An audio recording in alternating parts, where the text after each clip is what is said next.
Welcome everyone to Mujeres, Hispanas y Tipografía.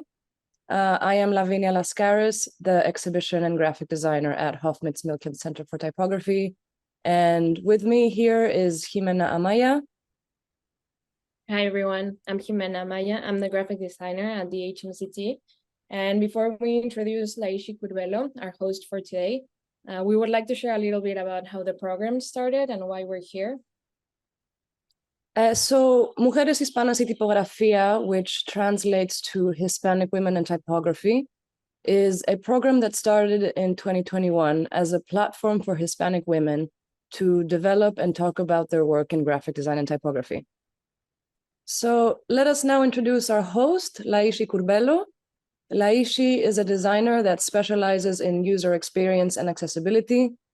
She is a communication educator of Talk Their Language and provides communication training to companies and designers in both corporate and private levels. She is a design advocate and CEO of Command Z, an international podcast about design, tech, and communication with episodes in Spanish and English. Layshi, will pass it on to you now to introduce our guests and see you at the end for the Q&A. Thank you so much, Lavinia and Jimena, for that amazing intro. As you mentioned, my name is Layshi Curbelo. My pronouns are she, her, and I'm from the beautiful island of Puerto Rico. And today I have the honor of presenting two amazing designers who will be sharing their work and knowledge with us. And thank you for joining us today, Claudia Rubín. Claudia is a graphic designer based in New York. She's currently a senior designer at the New York Times Magazine, and her work has earned recognition for organizations including the Art Directors Club, Type Directors Club, the NAD, the Society of New Design, and the Society of Publication Designer. Welcome, Claudia, and thank you so much for sharing your knowledge with us today. Hi, everyone. Thank you so much for that introduction, Layshi, and yeah, I'm so happy to be here and to share my work with you guys. So hi again. I'm Claudia. I'm a senior designer at the New York Times Magazine. My job at the magazine consists of a lot of sort of different roles. I get to work on print design. I get to work on digital projects, art direction of illustration, and some photography for the front of book columns in the magazine. And for this presentation, I'm going to focus on the typographic work I do for the magazine, specifically in print, and the different ways type plays a role in telling stories in editorial and in print. Basically, I want to start by saying that what you're about to see on a normal week, the magazine and us as designers tend to use typefaces from our collection of typefaces that was designed in collaboration with A2 Type Foundry and Henrik Kubel, who's a designer who worked on them. And it's based on different weights of sans serif and slabs, and we get to kind of like play around with them and stretch them, print them out, scan them, scrunch them. Like, we can do whatever we want to them, but we tend to just use our fonts aside from like certain moments that I'll talk about later. So I kind of want to talk about some examples from like a regular week and a weekly story. Basically, one designer works on one story a week, and we get to just design a story a week. And then so I want to show some examples of how I've treated our fonts and kind of played with them to tell these stories and to play with these photos and illustrations. Sometimes I get inspired when I work with typography by the head and deck, by the headline. So here, liquid gold, I like liquefied the headline. Here, I made it plastic. Another example where it's inspired by the headline and the language. Here I, super spreader, another example of being inspired by language. Here it's about taking and borrowing, and I moved the type around in the line, just like kind of conceptual ways of playing with typography, depending on the story. And sometimes you want to be, the headline here was Cram City. You want everything to look kind of crammed and big and kind of not fit. And in other instances, like this story, it was about prisoners at sea. You want to be quiet and you want to it's a more serious story, so you want to be respectful also with typography while also still being conceptual and having an idea there. Sometimes you get to interact with typography, with the imagery and the photography. You know, there's a little moment here with the headline, The Prodigy, where it's a little ball and it's kind of dynamic with the image. Sometimes I get inspired in typography by the graphic elements of the photography we get to work with, by mimicking certain shapes or shadows. Sometimes I get inspired by details in the photography and in elements in the photography. And then sometimes we art direct illustrations, like I mentioned earlier, and this is one of those moments where it's art instead of photography. And I also apply I can also be inspired by that artwork later on when I apply the design to the head and deck and the other side of the page. This is a story on the business of OnlyFans, and I also inspired by the artwork, which is very fun because you never know what you're going to get when you commission art, and then you get to play around with whatever the artist or the illustrator made up and created. It's kind of inspired by the ticker and the artwork. And then there's a few instances where we actually do get to create our own type and hand draw it if we want. Here I was inspired by the energy of this Lil Nas photo, and his hair was so wonderful, and I kind of wanted just to bring that energy typographically to the language. Here I was inspired by the artwork as well. It was a story about a 5-year-old who had sort of a lot of anger, it happens to a lot of toddlers, but had a lot of anger, and the parent was trying to figure out why. And I'm left-handed, so I used my right hand to kind of write this out with a crayon and a pencil. And then, yeah, this is a moment where I also got to use handwritten type for a cover, which was very fun. I wanted to just complement the very focused face of SZA typographically, and yeah. Another part I wanted to focus on, the other part I wanted to focus on about my job and telling stories typographically are special issues. So on every so often during the year, we tend to kind of redesign a whole issue based, a special issue. So it can be music as a topic, the money issue, the climate issue. And we get to kind of treat the magazine. One designer designs the whole magazine. And it's kind of a branding project in a way, even though it's still editorial and it's still storytelling.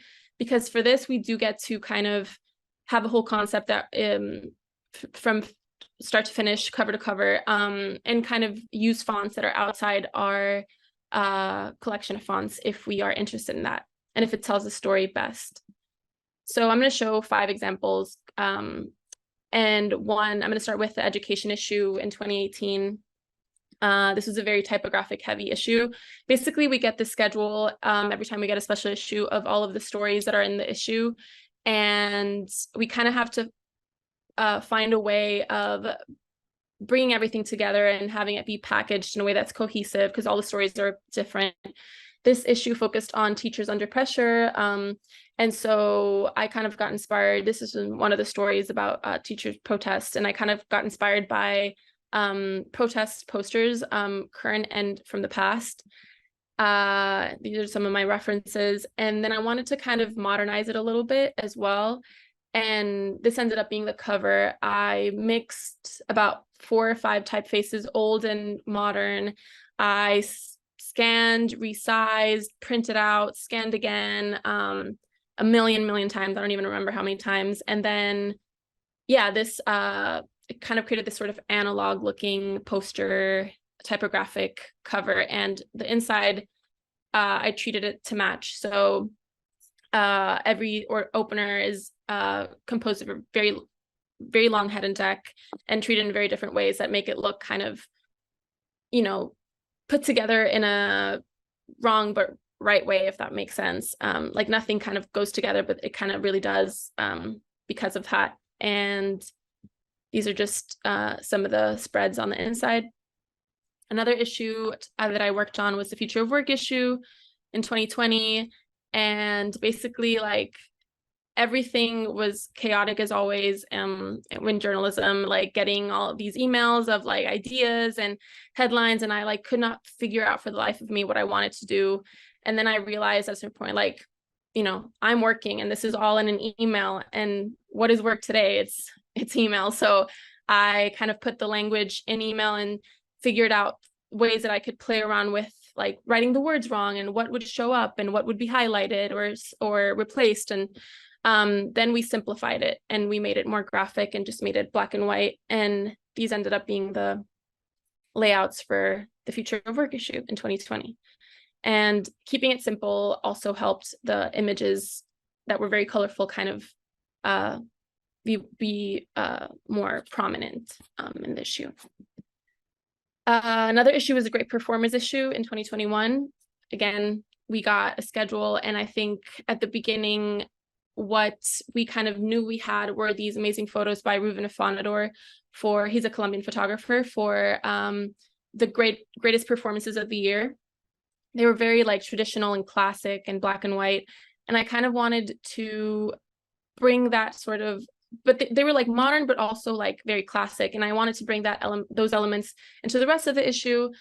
And also I wanted to be inspired by old movie film titles, and also by like the movement of a film strip. And so I kind of combined it. This was one of our covers. It was a split run issue, and split run covers.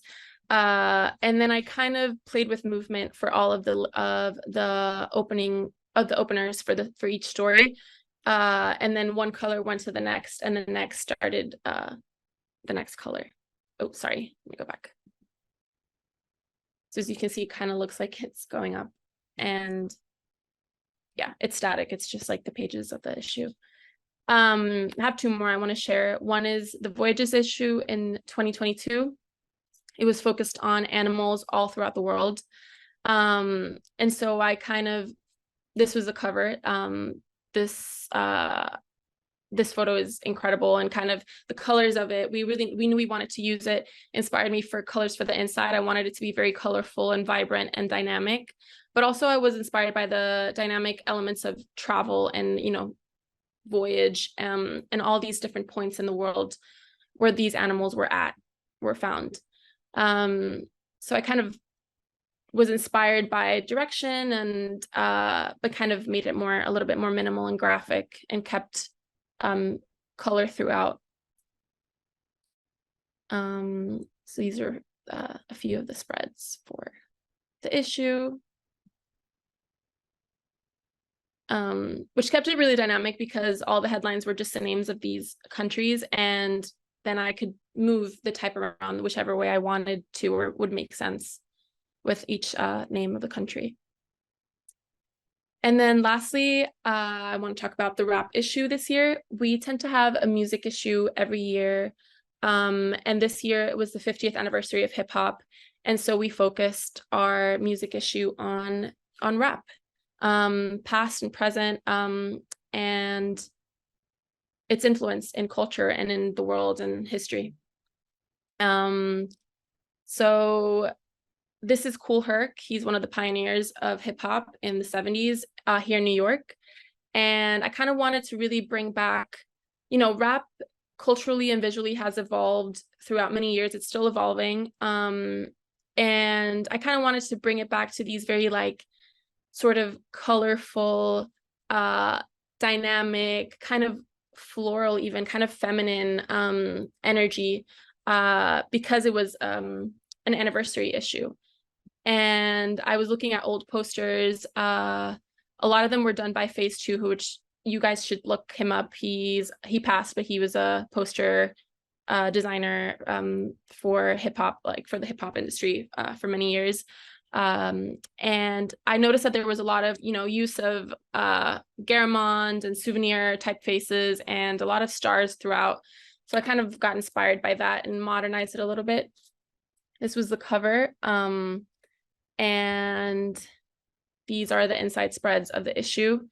And if you can see, this is the opener, but each story is different and a little bit random things are a little bit random in placement, and the stars are random in placement. And I kind of wanted to make it look kind of just like very, like just done on the spot, very personal. And yeah, here are some of the openers. This one was like a center spread, so we flipped it to the side, which is a very big opener. Remembering rappers who've passed, gone too soon, and then the etymology of rap. And yeah, these are some of their spreads. And if you notice, there's like some treatment in the type where it looks like it's been crumpled and like been in a pocket for, I don't know, 2 months, and it's all wrinkly. And so we wanted to be subtle about it, but we wanted to bring those elements into it too. And I want to end my presentation on just like how I got that to be. And it was like this for like a whole week of me doing this to all my printouts. And just, yeah, playing around with that and scanning that, and then yeah. So yeah, that's my presentation, and thank you guys. Thank you so much, Claudia, for that amazing presentation and sharing all your work with us. Now I have a little bit of like questions about your process on looking to that video, but I will let those questions to the final. So now we have the opportunity to also bring another amazing speaker. This time will be from Mexico Lindo y Querido. I'm super excited. I think Mexico City is in a really small and beautiful place on my heart. I feel that is my second home. And today we will be talking about with Beatriz Lozano. Beatriz is a designer, typographer, and educator exploring how technology can push typography to exist at the intersection of physical and digital worlds. That is something really curious that I really want to know a little bit more. Her teaching expertise includes interaction design at Parsons and augmented reality at Type electives, while she also served as design director on Sunday afternoon. So welcome, Beatriz Lozano, and thank you so much for being here, sharing your experience and your work. Hi, everybody. Thank you so much for having me. And if my Wi-Fi ever gets choppy, I'm just going to turn off my camera. So just let me know. But also just want to say incredible work, Claudia. It's also, as it was mentioned, I teach interaction design at Parsons, and I've shown your work to my students so that they could be inspired over the last couple of years, because they're often laying like type and images all in the digital space. But yeah, it's really incredible to hear some of the process behind your work as well. It's really wonderful to be here. I want to share some of my work as well as a bit of my journey into getting into design. And so I consider myself to be a generalist when it comes to design. I'm very interested in a broad range of aspects, including branding, AR, type design, lettering, creative coding, prototyping, and as well as motion design.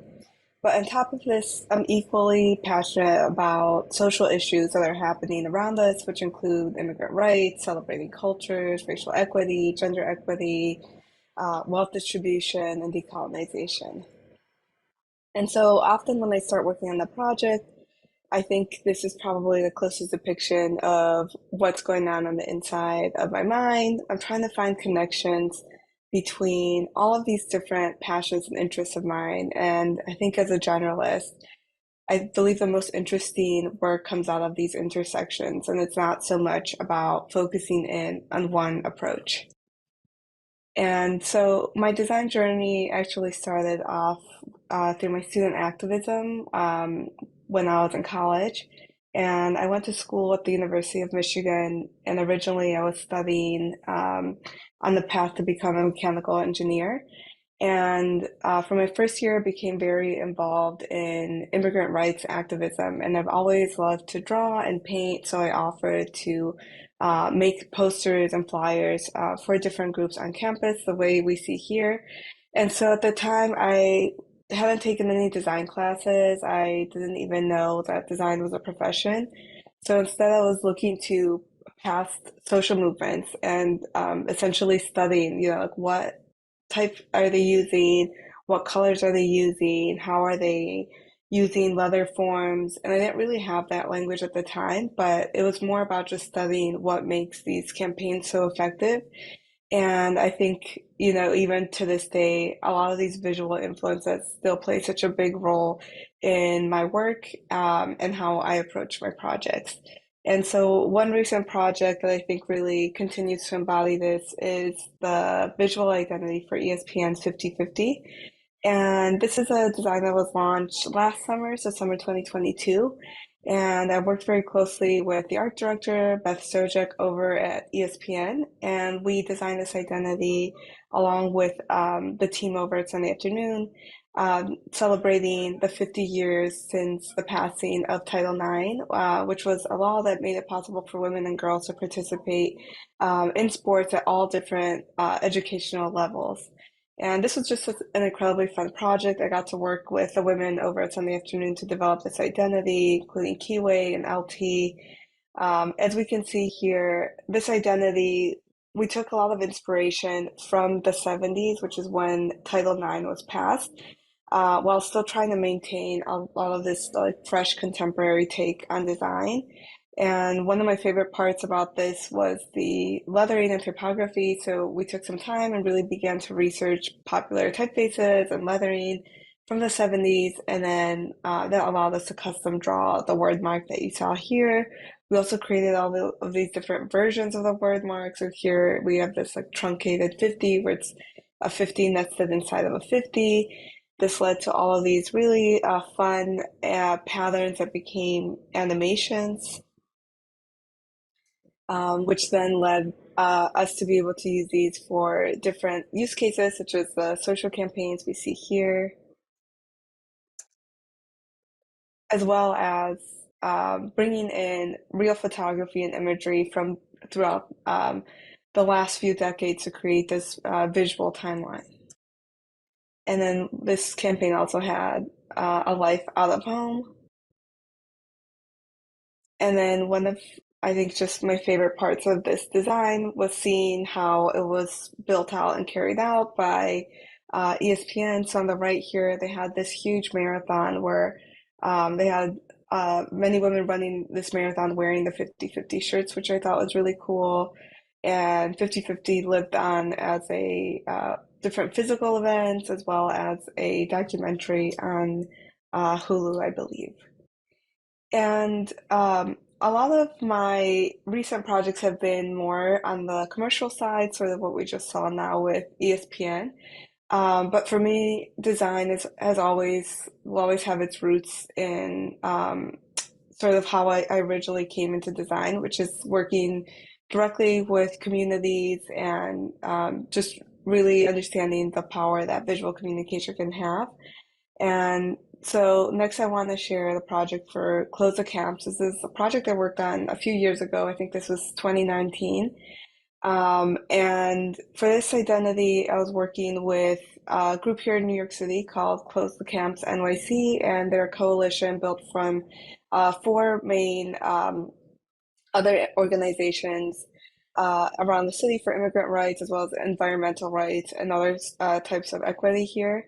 And so I originally joined them just to participate in their different like marches or actions, and I realized that they didn't have a visual identity, so I offered to make them this identity that we see here. So I pulled the colors from the 4 main organizations, and I also just wanted to create an identity that was very that wasn't overly complex, that somebody could carry out outside of being a professional graphic designer. And so I wanted a logo that was purely typographic, really simple to use.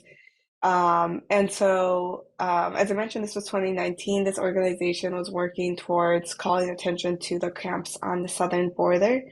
And for me, this project was super important because I remember when I was moving to New York, having a conversation with a friend and essentially saying that, you know, my real end goal is to learn as much as I can working at these agencies or working on commercial projects and always finding ways to bring it back to my own communities. And so this project for me was just incredibly important because it gave me the opportunity to do that. And so when I first started with activism when I was in college and beginning to understand design, a lot of our designs were actually physically printed as flyers. And even in these last few years, now all of that has shifted towards digital. So now for any types of campaigns, the way we see here, digital is so important, motion is so important, especially when you're trying to rally and gather people together. Here we could see more of the identity in use. I was also part of organizing a march. Here we shut down the West Side Highway. This was back in 2019.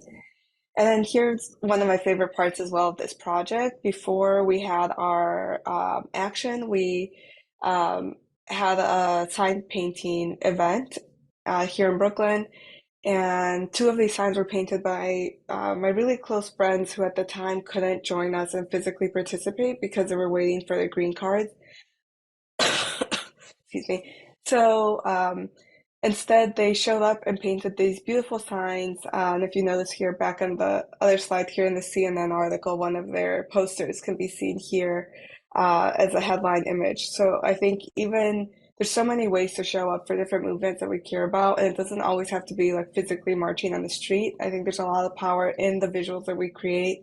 And if your like legal stance or physical different where you are in life that doesn't allow you to like physically be out on the street, I think even something like creating a poster is a really beautiful way to still be involved. This next project I want to share with you is a very recent project. It was just launched in September, and this is the campaign and identity for TikTok's Latin Heritage Month identity. And here we could see the campaign we created. It's called Adelante. And so for the last few years, TikTok has been using the hashtag Casa TikTok. And so when they approached me this year to create the identity, I really wanted to lean into that hashtag and not sort of come up with a completely brand new identity. And what we really loved about this name is this idea that you're inviting the viewer into your home, into their home, into your home, as well as holding this other meaning of Adelante, like moving forward as a community, which we really loved. And so for this project, I was able to bring on 3 other collaborators, Michelle Castellanos, Andrew Contreras, and Humberto Ochoa, who were all my former students over at Parsons. And together we developed this visual system that we see here. I won't dive too closely into it, but essentially our goal was to really try and bring in identities from all throughout the 33 countries in Latin America, and we didn't want it to just be so Mexico-centric, which a lot of times, a lot of these like Latin heritage campaigns can be. So we really took inspiration from architecture, from textiles, from leathering, as well as because this was for an American and Canadian Latin audience. On the bottom here, we brought in this like photocopy aesthetic to make a reference to all of the activism that has given us so many rights here in these countries. And one thing I really loved about this campaign was, as we were trying to capture all of these different elements from all these different countries, we didn't want this to become a caricature, so we didn't want to lean into something maybe like an illustration, and instead we decided to use real photography. So we photographed elements in our own homes, in our families' homes. Here we have some photos that Michelle took, and then we treated these. So these are like the tortillas that her grandma was making. And I just really love that. Like, I think that's a really fun way where we can bring in our own families, our own communities, where you could just have an everyday object that ties you to your culture that has now become part of this much larger campaign. Like here on the right, the art on the wall is this like handmade piece that Humberto's mom made through materials that she sourced, I think, out of a market in Mexico City. And I just really love this idea that something that's so personal to somebody can now exist on this really much larger platform and throughout these much larger campaigns. We also worked to make a motion system for this identity. It's pretty simple. We just wanted a motion where we were having movement coming in from both sides as a type of dialogue. Here we also just built out the identity. This identity lived obviously as a digital campaign, but also had physical activation in Miami recently. that we could see some of the physical objects here.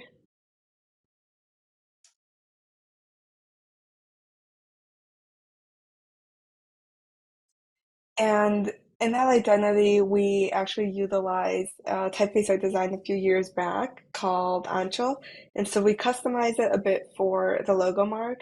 But I wanted to share with you all a little bit of about this typeface. And so Ancho started off as a personal project. I began making sketches for this typeface when I first moved to New York. When I was still interning, this was in 2017. And at the time, I had never taken a type design course, partially because my school never offered those type of courses, but also because I started off in engineering and switched over to design, that I really just graduated with like the bare minimum design courses. And so once I came out to New York, I really wanted to learn as much as possible. And I felt like trying to design a typeface was a way for me to gain a lot of these skills that I really admired. So I started sketching out some ideas. The original concept was making a different typeface for different peppers in Mexican cuisine. So like a chile ancho, chile de árbol, like cascabel. I had like a serif I was drawing for cascabel. And essentially, once I started drawing this, I realized how incredibly daunting and time-consuming it takes to draw a typeface. So toned it back, went with the simplest one, which is this really bold sans serif that we see here. And then as I started designing, I also realized that a lot of the forms reminded me of the architecture in Mexico, and especially like the architecture in some of the original architecture in Mexico, such as like the pyramids in Teotihuacan. So really pulling this like really sharp geometric forms to create the typeface. And I've always loved motion. So from the very beginning, I knew I wanted this to be a variable typeface, which would just allow me to continue exploring motion. We had some alternates here.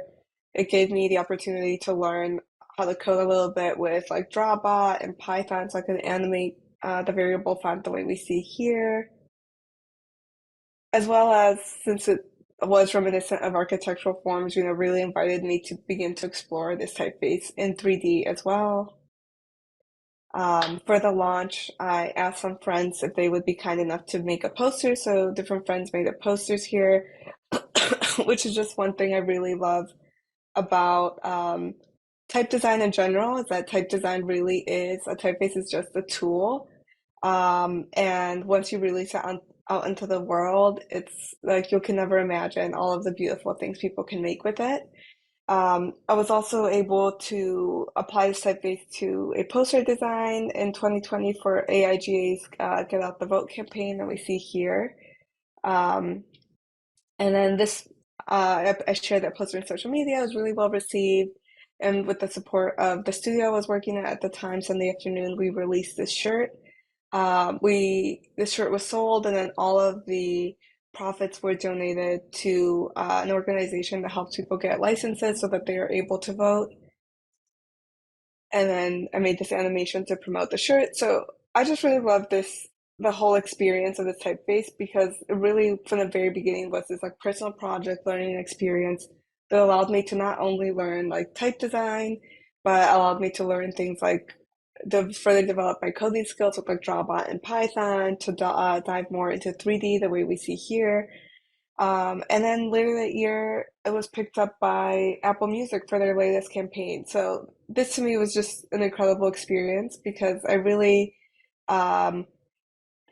didn't anticipate that like a personal project that I was just like making and sharing online for fun would be used on such a large scale, and for such a big project. So to me, this was just a big reminder of the importance of putting your work out there and sharing your work, and especially sharing your process, and focusing less on having this finished final product, because you never know who it's going to resonate with.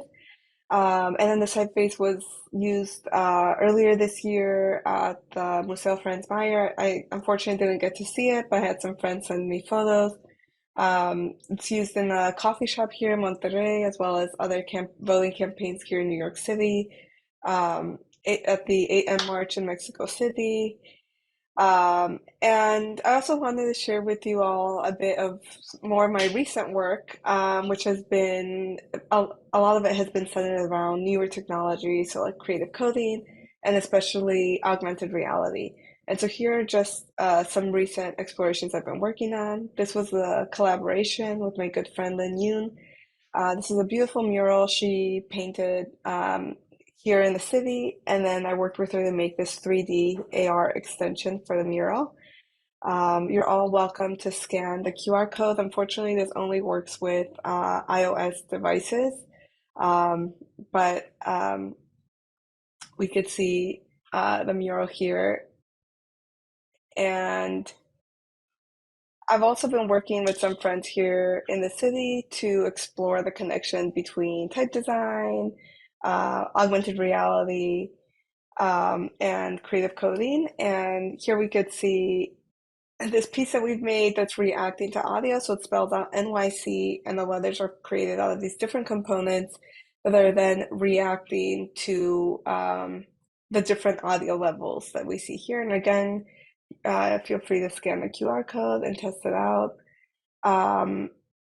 And I've also been, these last couple of years, dedicating a good amount of my time to teaching. So I've been teaching at Parsons in their core interaction classes. Here are some projects that some of my students created. For this assignment, they were learning how to code loops in JavaScript. So I had them read Annie Albert's on Weaving, and then look to different textiles in their everyday lives or in their cultures that they really loved, and then try and recreate them using code. Earlier this year, I also taught a 5-week augmented reality class through Type Electives, which is a really incredible online typographic school. And as always, just really proud of everything the students were able to create, especially because this was only a 5-week class at the beginning of the course. So many of the students had zero 3D knowledge, zero AR knowledge. So the fact that they were able to create some of these pieces, some of which were animated, we can see here, or even, also reacting to audio the way we see here, was really just incredible to see. And then I'm also equally passionate about trying to make, especially this new technology, as accessible as possible for people outside of New York City. This semester, I've dedicated to teaching workshops. So this semester, I'm not teaching at Parsons, and I've given workshops at different universities here in the United States, as well as we'll be giving workshops in Mexico at a very low cost or free cost. And this to me is just incredibly important because a lot of these tools here, like the software we're using here, is only in English. And so it's not accessible to Spanish speakers or people who are speaking other languages. So I believe it's on all of us to work together to try and make design education, and especially these newer technologies, as accessible as possible, because I think that's how the best design is created, having more voices and more perspectives. Thank you all so much. Thank you so much for actually sharing your work and let us actually learn from you. So taking into consideration that we have a little bit of time, we want to address questions for the public. We have some questions in particular for Claudia. Claudia, are you still there? I am here, but my camera for some reason is, oh, there we go. Don't worry. Oh, great. We have you there. Thank you. So we have a question for Mauricio Villamayor. Says, incredible work, Claudia. In editorial, graphics have so much impact and importance. Regardless, content leads the way and typography follow it. Have you ever had a case where the graphic lead the way to the content copy, or that a photo shoot was made with the typography in mind? Or cases where the editor was heavily influenced by relationship with the designer? Hard question about your experience. Let us know. Hi, that's a great question. There are moments where language, because we normally get on a normal week, we get a head and deck at the start of the week because it ships in a week. So all of this, each story we make in a week, and then we have a next week and a next week. But we normally get the language first, and then we design, and the photography, or we commission the art, and then the design comes last. But for special issues, for example, we get told what the stories are. And then, like I said, it's kind of like a rebrand of the issue. So it's a design direction that I come up with or the team comes up with. And then I can ask for language to be created to make sense with the design. So if I need, like, for the example, the education one I showed, I needed like a lot of text to be able to make that design work.